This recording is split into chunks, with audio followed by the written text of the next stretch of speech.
तो hello guys, मेरा नाम है श्वेता और चलिए आज के खूबसूरत दिन की शुरुआत करते हैं। जैसे कि आपको पता है मैं आदिवासी हूँ, इसीलिए आज बिरसा मुंडा जयंती है और बिरसा मुंडा जयंती के लिए मुझे तैयार भी होना था। इसीलिए नहा धोकर जल्दी से चेहरे पर बॉडी लोशन लगा लिया, क्योंकि बॉडी लोशन ही है हमारे पास, क्योंकि हम तो अंबानी की बहू नहीं है जो बहुत सारा स्किन केयर कर सके, और ना तो हम इतने अमीर हैं जो चेहरे के लिए अलग से प्रोडक्ट खरीद ले। इसीलिए बॉडी लोशन ही थोक लिया। किचन में जाकर देखा तो मेरी जेठानी मूंग को अच्छे से धोकर सुखा रही थी, क्योंकि वो आज बनाने वाली है मूंग की उसल।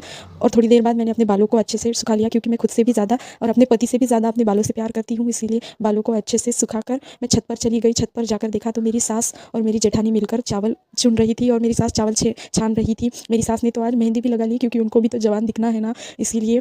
और मैं तो कुछ काम करती नहीं हूँ, क्योंकि मैं ठहरियाल सी, इसीलिए अपने बालों को ही थोड़ा सा निहार लिया और बालों को अच्छे से धूप में सुखा दिया।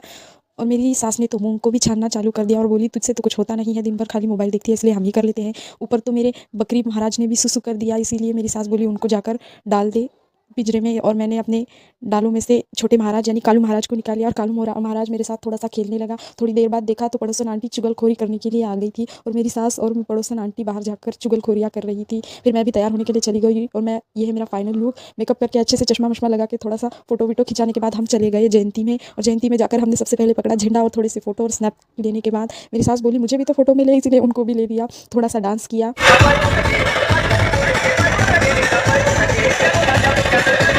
डांस करने के बाद मेरे पति को देखो, मेरे पति ने तो झंडा भी लेकर एकदम किसी के सर पर चढ़कर नाच रहे हैं। और जयंती खत्म होने के बाद हम इसलिए मिलते हैं।